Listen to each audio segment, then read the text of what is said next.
નમસ્કાર, હું છું જીગર. આપ જોઈ રહ્યા છો નર્મદા સમાચાર. સૌપ્રથમ જોઈશું આજના મુખ્ય સમાચારો. ભરૂચ શહેર અને જિલ્લામાં ચોમાસાની ધમાકેદાર એન્ટ્રી. હાંસોટમાં સૌથી વધુ 5.5 ઇંચ વરસાદ વરસ્યો.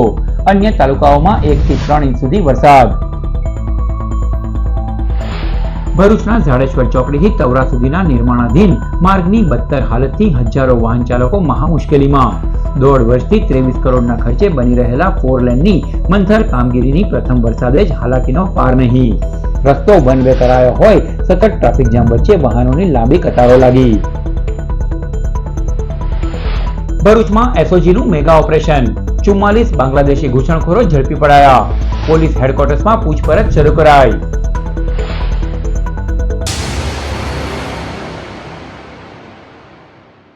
ભરૂચ શહેર અને જિલ્લામાં નૈઋત્યના ચોમાસાની ધમાકેદાર એન્ટ્રી થઈ છે. હાંસોટમાં સૌથી વધુ 5.52 ઇંચ વરસાદ ખાબક્યો હતો તો અંકલેશ્વરમાં 3 ઇંચ વરસાદ નોંધાયો. ભરૂચ શહેર અને જિલ્લામાં નૈઋત્યના ચોમાસાની ધમાકેદાર એન્ટ્રી થઈ છે. વિતેલા 24 કલાકમાં જિલ્લામાં સાર્વત્રિક વરસાદ વરસ્યો. ભારે ઉકળાટ અને બફારા બાદ પવન સાથે વરસાદ વરસતા વાતાવરણમાં પણ ઠંડક પ્રસરી હતી. સમગ્ર દિવસ દરમિયાન વરસાદી ઝાપટા વરસ્યા હતા. જિલ્લામાં સૌથી વધુ હાંસોટ તાલુકામાં 5.52 ઇંચ વરસાદ ખાબક્યો હતો, જેના પગલે જળબંબાકારની પરિસ્થિતિનું નિર્માણ થયું. બીજી તરફ ભરૂચ અને અંકલેશ્વર શહેરમાં પણ ધોધમાર વરસાદ વરસતા ઠેર ઠેર વરસાદી પાણી ભરાઈ ગયા હતા. ભરૂચ જિલ્લામાં વરસેલા વરસાદના તાલુકાવાર આંકડા ઉપર એક નજર કરીએ તો જંબુસરમાં 2.28 ઇંચ, આમોદમાં 1.5 inch, Vagra 3.52 inch, Bharuch 2.48 inch, Jhagadia 1.5 inch, Ankleshwar 3.32 inch, Hansot 5.52 inch, Valia 1 inch, નેત્રંગમાં 12 મિલીમીટર વરસાદ નોંધાયો હતો. જિલ્લામાં સરેરાશ 1 થી 1.5 ઇંચ જેટલો વરસાદ નોંધાયો હતો. રાજ્યના હવામાન વિભાગ દ્વારા આગામી 2 દિવસ દક્ષિણ ગુજરાત અને સૌરાષ્ટ્રમાં ભારેથી અતિભારે વરસાદની આગાહી કરવામાં આવી છે. ત્યારે ભરૂચ જિલ્લા વહીવટીતંત્ર દ્વારા લોકોને બિનજરૂરી પ્રવાસ ટાળવા અને સાવચેત રહેવાની પણ અપીલ કરાઈ છે. ભરૂચ જિલ્લામાં રેડ એલર્ટને પગલે વહીવટીતંત્ર દ્વારા તકેદારી રાખવા અનુરોધ કરાયો. હવામાન ખાતા દ્વારા 18 થી 24 જૂન દરમિયાન ભરૂચ જિલ્લામાં છૂટાછવાયા સ્થળોએ ગાજવીજ સાથે મધ્યમ ભારેથી અતિભારે રેડ એલર્ટ વરસાદની આગાહી કરવામાં આવી છે. ભારે વરસાદને અનુલક્ષીને ભરૂચ જિલ્લા વહીવટીતંત્ર સંપૂર્ણ રીતે સક્રિય અને સતર્ક છે. રેડ એલર્ટ અત્યંત ભારે વરસાદને પગલે બિનજરૂરી પ્રવાસ ટાળવા, નાગરિકોને સહકાર આપવા અને સાવચેતી રાખવા અનુરોધ કરાયો છે. તંત્ર દ્વારા ભારે વરસાદ વચ્ચે આપાતકાલીન પરિસ્થિતિમાં જિલ્લા ડિઝાસ્ટર કંટ્રોલ રૂમ 02642 242 300 તેમજ ટોલ ફ્રી નંબર 1077 પર સંપર્ક કરવો. ભરૂચ જિલ્લામાં ચોમાસાની શરૂઆત સાથે જ વૃક્ષ અને વીજપોલ ધરાશયી થવાની તેમજ શોર્ટ સર્કિટની કુલ 5 થી વધુ ઘટનાઓ બની હતી. ભરૂચ જિલ્લામાં ચોમાસાની ધમાકેદાર એન્ટ્રી થઈ છે. જિલ્લામાં સાર્વત્રિક ધોધમાર વરસાદ વરસ્યો હતો. સૌથી વધુ હાંસોટ પંથકમાં 5.5 ઇંચ જેટલો વરસાદ નોંધાયો, જેના પગલે ઠેર ઠેર વૃક્ષો તેમજ વીજપોલ ધરાશયી થવાની અને શોર્ટ સર્કિટની ઘટનાઓ બની હતી. સૌપ્રથમ વાત કરીએ તો શહેરના લિંક રોડ ઉપર જય નારાયણ સોસાયટી પાસે કાર પર વૃક્ષ ધરાશયી થઈ ગયું હતું. જોકે સદનસીબે આ બનાવમાં કાર ચાલકનો આબાદ બચાવ થયો હતો. બીજી તરફ ભરૂચના લીમડી ચોક નજીક વૃક્ષ ધરાશયી થતા વીજળી ડૂલ થઈ ગઈ હતી, જેમાં રિક્ષા સહિત 3 વાહનો દબાઈ ગયા હતા. આ તરફ શહેરના જંબુસર બાયપાસ રોડ ઉપર રેલવે કેબલ પર વૃક્ષ ધરાશયી થતા શોર્ટ સર્કિટની ઘટનાના પગલે આગ લાગી હતી, જેના પગલે દોડધામ મચી ગઈ હતી. બનાવમાં કોઈ જાનહાનિ થઈ ન હતી. બીજી તરફ અંકલેશ્વરની વાત કરીએ તો અંકલેશ્વર જીઆઈડીસીમાં વીજ ટ્રાન્સફોર્મરનો પોલ ધરાશયી થઈ જતા આગ ફાટી નીકળી હતી. વરસતા વરસાદ વચ્ચે જ આ દુર્ઘટના બની હતી, જેના પગલે એક તબક્કે દોડધામ મચી જવા પામી હતી. અંકલેશ્વર શહેરની વાત કરવામાં આવે તો અંકલેશ્વરના ચૌટા નાકા નજીક વિશાળકાય વૃક્ષ ધરાશયી થઈ ગયું હતું. બનાવમાં કોઈ જાનહાનિ થઈ ન હતી. ભારે પવન સાથે વરસેલા વરસાદના કારણે જિલ્લામાં ઠેર ઠેર તારાજીનો દ્રશ્ય જોવા મળ્યા હતા. ભરૂચની પ્રથમ ટીપીમાં સમાવિષ્ટ ₹23 કરોડનો ઝાડેશ્વર ચોકડીથી તવરા સુધીનો માર્ગ હજારો વાહન ચાલકો માટે યાતનાદાયક બન્યો છે. ઝાડેશ્વર ચોકડીથી તવરા સુધીના ₹23 કરોડના ખર્ચે બની રહેલા 4 માર્ગીય રોડની કામગીરી છેલ્લા કેટલાક સમયથી બંધ છે. ઝાડેશ્વર ચોકડીથી તવરા સુધીના 1 લેનની કામગીરી પૂર્ણ થઈ છે, જ્યારે બીજી બાજુ ઝાડેશ્વર ચોકડીથી નર્મદા કોલેજ સુધીના 1 લેનની કામગીરી છેલ્લા કેટલાક સમયથી બંધ છે, જેને લઈ આ માર્ગ ઉપર મસ્ત મોટા ખાડાઓ પણ પડી ચૂક્યા છે. હવે વરસાદી મોસમ શરૂ થતા માર્ગ પર ઠેર ઠેર ખાડા અને ખાબોચિયા પણ ભરાયા છે. પહેલેથી જ મંથર ગતિએ ચાલતો વાહન વ્યવહાર હવે વરસાદી વાતાવરણમાં સાવ ગોકળ ગતિએ આવી ગયો છે. આજે મંગળવારે સવારથી જ આ માર્ગ પર વાહનોની લાંબી કતારો ખડકાઈ હતી. ટ્રાફિક જામને લઈ નાના મોટા વાહન ચાલકો સહિત સૌ કોઈની હાલાકીનો પાર રહ્યો ન હતો. અહીંથી પસાર થવું જોખમી અને કપરું બનતા વાહન ચાલકોએ વહેલી તકે માર્ગ બનાવી કામગીરી પૂર્ણ કરવાનો ઉગ્ર માંગ કરી છે. છેલ્લા 6 મહિનાથી આ રોડ ઉપર આ રીતના ખાડા ટેકરા હતા. તો ચોમાસું આવવાનું એવું ખબર હોય તો તંત્રને ને સરકારને ખબર હોવી જોઈએ કે આ ખાડા ચોમાસા પહેલાં પૂરવા જોઈએ. તો આ ખાડામાં લોકો હેરાન થાય છે અને કેટલાને આમાં પડી જવાથી વાગવાથી હોસ્પિટલાઇઝ પણ કરવા પડ્યા છે અને જાનનું જોખમ પણ હોય છે. અને આ લગભગ કામ સિમેન્ટના રોડનું તો 1.5-2 વર્ષથી ચાલે છે, પરંતુ છેલ્લા 6 મહિનાથી આ જે જમણી સાઈડ ઉપર ખાડા થઈ ગયેલા છે તે પૂરવા માટે કોઈ નગરપાલિકા કે કોઈ ગ્રામ પંચાયત કે સરકાર દ્વારા કોઈ કાર્યવાહી કરવામાં આવેલી નથી. એક સાઈડનો રોડ બનેલો છે, પરંતુ એનું પણ કોઈ ચાલુ આપતા નથી. ખબર નહીં હવે ઉદ્ઘાટન માટે કોની રાહ જોઈ છે, મોદી સાહેબની રાહ જોઈ કે બીજા કોઈની, તે ખબર પડતી નથી અને તેને કારણે લોકોને હાલાકી થાય છે. પોલીસ તંત્ર પણ ત્યાં આગળથી પાસ થાય છે, પણ એ લોકો ટ્રાફિક નિયમન કરતા નથી. ભરૂચમાં એસઓજીનું મેગા ઓપરેશન યોજાયું, જેમાં 44 બાંગ્લાદેશી ઘૂસણખોરો ઝડપી પડાયા હતા. પોલીસ હેડક્વાર્ટર્સમાં પૂછપરછ શરૂ કરાઈ છે. પહેલગામ હુમલાના પગલે દેશભરમાં સુરક્ષા એજન્સીઓ સતર્ક બની છે. ભરૂચમાં ઘૂસણખોરોને શોધી કાઢવા તંત્ર એક્શન મોડમાં છે. સ્પેશિયલ ઓપરેશન ગ્રુપ દ્વારા બાંગ્લાદેશી ઘૂસણખોરો સામે એક મેગા સર્ચ ઓપરેશન હાથ ધરવામાં આવ્યું હતું. 48 કલાકના સતત અભિયાનમાં કુલ 7 અલગ અલગ ટીમોએ ભરૂચના વિવિધ વિસ્તારોમાં દરોડા પાડી ઘૂસણખોરીના આરોપ હેઠળ કુલ 44 બાંગ્લાદેશી નાગરિકોને ઝડપી પાડ્યા. ઝડપાયેલા લોકોમાં 11 પુરુષ, 18 મહિલા અને 15 બાળકોનો સમાવેશ થાય છે. ભરૂચ પોલીસ હેડક્વાર્ટર ખાતે તમામ વિદેશી નાગરિકોની પૂછપરછ હાથ ધરવામાં આવી હતી. પોલીસના સૂત્રોના જણાવ્યા અનુસાર આ લોકો દેશમાં ગેરકાયદેસર રીતે પ્રવેશી રહ્યા હતા અને સંભવિત રીતે ખોટી ઓળખ સાથે રહી રહ્યા હતા. આ ઓપરેશનથી સ્પષ્ટ થાય છે કે સુરક્ષા એજન્સીઓ ઘૂસણખોરો સામે કડક વલણ અપનાવી રહી છે અને આવનારી કોઈપણ શંકાસ્પદ પ્રવૃત્તિ સામે તકેદારીથી પગલાં ભરશે. ભરૂચના દશાશ્વમેઘ ઘાટ પાસે સગીરાનો આપઘાતનો પ્રયાસ કરાયો હતો, જેમાં સ્થાનિકોએ તેને બચાવી લીધી. ભરૂચના સ્ટેશન રોડ પરના એક વિસ્તારની અને છેલ્લા 2-3 મહિનાથી શક્તિનાથ વિસ્તારમાં રહેવા ગયેલા પરિવારની એક સગીરાએ નર્મદા નદીમાં આપઘાતનો પ્રયાસ કર્યો હતો. શહેરના દશાશ્વમેઘ ઘાટ પાસેથી નર્મદા નદી પાસે સગીરા પહોંચી હતી, જ્યાં ચાલતી નદીના મધ્ય ભાગ તરફ જઈ રહી હતી. અરસામાં ત્યાં માછીમારી કરતા લોકો પૈકીના કેટલાક લોકો તે દ્રશ્ય જોતા તેઓએ તુરંત જ તેને બચાવવા માટે બૂમરાણ મચાવી હતી.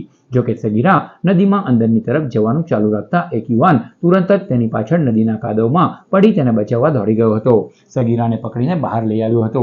સગીરાની પૂછપરછ કરતા તેણે માત્ર તેનું નામ જ જણાવ્યું હતું, પરંતુ તે કયા કારણોસર આપઘાત કરવા આવી છે તે અંગે કોઈ જાણકારી આપી ન હતી. ઘટનાને પગલે ભરૂચ કંટ્રોલ રૂમ પર ફોન કરતા ભરૂચ એ અને અંકલેશ્વર બી ડિવિઝન પોલીસ દોડી આવી હતી અને આગળની કાર્યવાહી હાથ ધરી છે. ઉદ્યોગોના કેમિકલયુક્ત પાણીના કારણે હાંસોટ તાલુકાના ખેડૂતોની જમીન બિનઉપજાઉ બની રહી હોવાના કોંગી અગ્રણી વિજયસિંહ પટેલે આક્ષેપ કર્યા છે. હાંસોટ પંથકમાંથી વહેતી વનખાડી માટે વરસાદી મોસમની શરૂઆત થતાં જ સ્થાનિક ખેડૂતો અને ગ્રામજનોના આક્ષેપ છે કે અંકલેશ્વર અને પાનોલીના ઉદ્યોગો તરફથી રાસાયણિક પ્રવાહી ખાડીમાં છોડવામાં આવી રહ્યું હોવાની ગંભીર ફરિયાદ ઉઠી છે. કોંગ્રેસના અગ્રણી અને અંકલેશ્વરના ધારાસભ્ય ઈશ્વર પટેલના ભાઈ વિજયસિંહ પટેલે આ અંગે જીપીસીબીને ફરિયાદ કરી કાર્યવાહી કરવાની માંગ કરી છે. પટેલ અનુસાર વનખાડીના પાણીનો આશરે 12 ગામના ખેડૂતો સિંચાઈ માટે ઉપયોગ કરે છે, પરંતુ આ કેમિકલયુક્ત પાણીના લીધે જમીન હવે બિનઉપજાઉ બનતી જાય છે. રિજિયોનલ મેનેજર અંકલેશ્વર જીપીસીબી અંકલેશ્વરને મેં સતત 2 વર્ષથી આ દૂષિત પાણી છોડવા બાબતે તપાસ લખું છું. તેમ છતાં ફરીવાર આ વનખાડીની અંદર આ વર્ષે પણ હજુ થોડા વરસાદની અંદર વનખાડીની અંદર દૂષિત પાણી ફેલાવે છે. દૂષિત પાણી હાલ ગંધાય છે. એમાં પશુઓ, પછી એના જળચર પ્રાણીઓના જે મૃત્યુ થયા છે. આ બાબતે ફરીવાર લખું છું અને જો આ બાબતમાં જીપીસીબી અંકલેશ્વર કાર્યવાહી ન કરે તો અમારે ના છૂટકે આંદોલન કરવાની ફરજ પડશે, ભૂગર્ભ તળાવ કરવાની ફરજ પડશે. દેરોલથી વાગરા જવાના માર્ગની કામગીરીને લઈ વન વે કરાયેલા રસ્તા પર વાહનોની કતારો જોવા મળી રહી છે.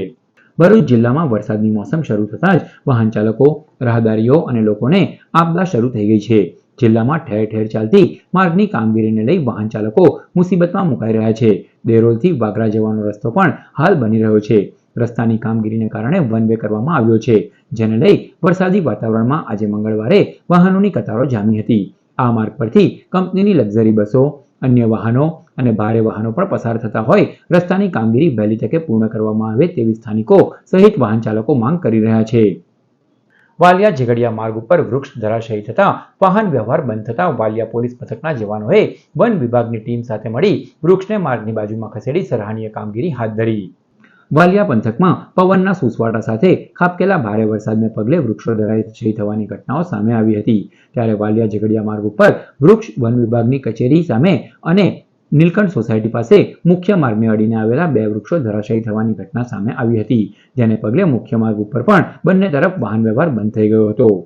ભરૂચના ઝાડેશ્વર, પખાજણ, ઝઘડિયા અને રાજપાડીમાં ખાણ ખનીજ વિભાગે દરોડા પાડી 1.90 કરોડનો મુદ્દામાલ જપ્ત કર્યો. વાગરાના પખાજણ, ઝાડેશ્વર, રાજપાડી સહિત ઝઘડિયા ખાતે બ્લેક ટ્રેપ, સાદી રેતી અને માટીના અનઅધિકૃત વહન કરતા વાહનો સીઝ કરાયા. ભરૂચ ખાણ ખનીજ વિભાગ દ્વારા હાથ ધરાયેલા ચેકિંગ ડ્રાઈવમાં જિલ્લાના અલગ અલગ સ્થળોએથી આકસ્મિક તપાસ કરવામાં આવી હતી. તપાસ દરમિયાન વાગરા તાલુકાના પખાજણ, ભરૂચ તાલુકાના ઝાડેશ્વર અને ઝઘડિયા તાલુકાના રાજપાડી ઝઘડિયા ખાતે ગેરકાયદેસર વહન ઝડપાયું હતું. બ્લેક ટ્રેપ, સાદી રેતી અને માટીના બિનઅધિકૃત વહન કરતા કુલ 8 વાહનો કિંમત રૂપિયા 1.90 કરોડનો મુદ્દામાલ સીઝ કરવામાં આવ્યો છે. ભરૂચની સિદ્ધનાથ નગર સોસાયટીના એક મકાનમાં સાપ નીકળતા દોડધામ મચી જવા પામી. ગત રોજ ભરૂચની સિદ્ધનાથ નગર સોસાયટીમાં સાપ દેખાયો હોવાનો કોલ નેચર પ્રોટેક્શન ચેરિટેબલ ટ્રસ્ટના હિરેન શાહ તથા વ્રત શાહને મળતા તેઓ સ્થળ પર પહોંચી ગયા હતા. સ્થળ પર જઈને જોતા બિનઝેરી પ્રજાતિનો રેડ સ્નેક નજરે પડતા તેઓએ તેને સલામત રીતે રેસ્ક્યુ કરી અનુકૂળ વાતાવરણમાં મુક્ત કર્યો હતો. અંકલેશ્વર પોદાર વર્લ્ડ સ્કૂલ ખાતે એજ્યુકેશનલ મિની કોન્ક્લેવ યોજાયો. પોદાર સ્કૂલના ચેરમેન રાઘવ પોદારના નેતૃત્વમાં કાર્યક્રમ આયોજિત થયો હતો. આજની 21મી સદીમાં AI યુગમાં શિક્ષકોને પણ અપડેટ રાખવા જ્ઞાન સાથે ગમતની પ્રવૃત્તિઓ હાથ ધરાઈ. નેટવર્કિંગની વિવિધ પ્રવૃત્તિઓ સાથે શિક્ષકોને લર્નિંગ સ્કિલ્સ, ડોઝ અને પોઝિટિવ ક્લાસરૂમ એન્વાયરમેન્ટની માહિતી સજ્જ કરવામાં આવ્યા હતા. ભરૂચના ટંકારિયા સ્થિત MAM હાઈસ્કૂલમાં તેજસ્વી તારલાઓ અને શિક્ષકોનો સન્માન સમારોહ યોજાયો.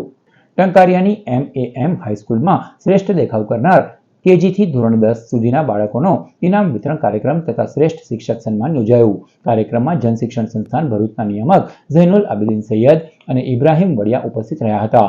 સાથે જ ઇકબાલ પટેલ, ઇકબાલ પાદરાવાલા, અઝીઝ ટંકારવી, અબ્દુલ રઝાક અશરફી, ઇશાક માનકી, મહેતાબ પઠાણ, મુસ્તાક પટેલ પણ સહભાગી થયા હતા. ભરૂચના કેપિટલ શોપિંગ સેન્ટરમાં મીરા લેઝર ક્લિનિકનું ઉદ્ઘાટન કરાયું.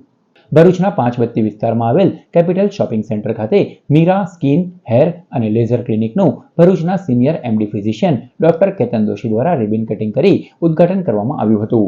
ડોક્ટર સૈયદ અબ્દુલ રાશિદના નવલા સોપાનના ઉદ્ઘાટન પ્રસંગે ઇન્દિરાબેન રાજ, સામાજિક આગેવાન અબ્દુલ કામઠી સહિત પરિવારના સભ્યો, આમંત્રિત મહેમાનો તથા શુભેચ્છકો ઉપસ્થિત રહ્યા હતા. અંકલેશ્વર શહેર A ડિવિઝન પોલીસે હાંસોટ પોલીસ મથકના પ્રોહિબિશન એક્ટના ગુનામાં સંડોવાયેલ 2 આરોપીની ધરપકડ કરી. ગત તારીખ 7મી મેના રોજ હાંસોટના અબ્દુલ રઝાક રફીક કાનુગારે વિદેશી દારૂનો જથ્થો વેચાણ કરવા માટે મોટા બજારમાં આવેલ હાફિઝ ઇલેક્ટ્રિકલ્સ નામની દુકાન સામે આવેલ પડતર ખંડેર જેવી દુકાનમાં બીજા માળે સંતાડી રાખ્યો હતો. જેવી બાતમીના આધારે ભરૂચ LCBએ દરોડા પાડ્યા. પોલીસે સ્થળ પરથી વિદેશી દારૂની 819 નંગ બોટલ મળી કુલ 1.73 લાખનો મુદ્દામાલ કબજે કરી અબ્દુલ રઝાક રફીક કાનુગાને ઝડપી પાડ્યો હતો. આ પ્રોહિબિશન એક્ટના ગુનામાં સંડોવાયેલ ઉટિયાદરા ગામની નવી નગરીમાં રહેતો અજય વસાવા અને અન્ય બુટલેગર દશરથ ઉર્ફે દશુ વસાવાની અંકલેશ્વર સબજેલમાંથી કબજો મેળવી વધુ તપાસ હાથ ધરાઈ છે. અંકલેશ્વરની બોરબાઠા ગ્રામ પંચાયત સમરસ થતા સરપંચ અને તેમની ટીમે તમામ ગ્રામજનોનો આભાર માન્યો. બોરબાઠા ફરી સમરસ ગામ બન્યું છે. બોરબાઠા ગામમાં માજી સરપંચ સોમાભાઈ પટેલનું 1985ની સાલથી એક અનુશાસન છે. ગામમાં પાણી, લાઇટ, પાકી ગટર, રોડ, બ્લોક, ગાય ભેંસને પાણી પીવા સુવિધા ઉપલબ્ધ છે. 5000 વસ્તીવાળું ગામ છે. ગામમાં સફાઈ કામ માટે ટ્રેક્ટરની ખાસ જરૂર છે. વર્ષ 2025માં પણ ચૂંટણી સમરસ થવા સાથે ચંચળબેન સોમાભાઈ પટેલ સરપંચ બન્યા છે. સમરસ ગામ થવા બદલ ગામના સર્વે ભાઈ બહેનોનો દિલથી આભાર માનવામાં આવ્યો હતો. નેત્રંગ પોલીસે બુટલેગરે માળિયામાં ઘાસચારાની વચ્ચે છુપાવેલ ₹2.60 લાખનો દારૂ પકડી પાડ્યો. નેત્રંગ પોલીસ કાંટીપાડાના ઝરણા ફોરેસ્ટ કંપનીમાં પેટ્રોલિંગમાં હતી. દરમિયાન બાતમી મળી હતી કે હરેશ વસાવાએ તેના ઘરે દારૂનો જથ્થો છુપાવ્યો છે. પોલીસે દરોડા પાડતા ઘરના આગળના ભાગે ઓરડીમાં માળિયામાં દારૂની પેટીઓ મળી આવી હતી. આરોપીએ ઘાસચારાની આડમાં સંતાડેલ દારૂની 864 બોટલ કિંમત ₹2.60 લાખનો જથ્થો જપ્ત કરાયો હતો અને આરોપી હરેશ વસાવાની ધરપકડ કરી દારૂ આપી જનાર વાગલખોડના પ્રદીપ વસાવાને વોન્ટેડ જાહેર કરાયો છે. સમાચાર પૂર્ણ કરતા પહેલા મુખ્ય સમાચારો પર ફરી એક નજર. ભરૂચ શહેર અને જિલ્લામાં ચોમાસાની ધમાકેદાર એન્ટ્રી. હાંસોટમાં સૌથી વધુ 5.5 ઇંચ વરસાદ વરસ્યો. અન્ય તાલુકાઓમાં 1 થી 3 ઇંચ સુધી વરસાદ. ભરૂચના ઝાડેશ્વર ચોકડીથી તવરા સુધીના નિર્માણાધીન માર્ગની બદતર હાલતથી હજારો વાહન ચાલકો મહા મુશ્કેલીમાં. 1.5 વર્ષથી 23 કરોડના ખર્ચે બની રહેલા 4 લેનની મંથર કામગીરીની પ્રથમ વરસાદે જ હાલાકીનો પાર નહીં. રસ્તો વન વે કરાયો હોય સતત ટ્રાફિક જામ વચ્ચે વાહનોની લાંબી કતારો લાગી. ભરૂચમાં એસઓજીનું મેગા ઓપરેશન. 44 બાંગ્લાદેશી ઘૂસણખોરો ઝડપી પડાયા. પોલીસ હેડક્વાર્ટર્સમાં પૂછપરછ શરૂ કરાઈ. તો આ હતા અત્યાર સુધીના નર્મદા સમાચાર. નવા સમાચારો સાથે ફરી મળીશું. નમસ્કાર.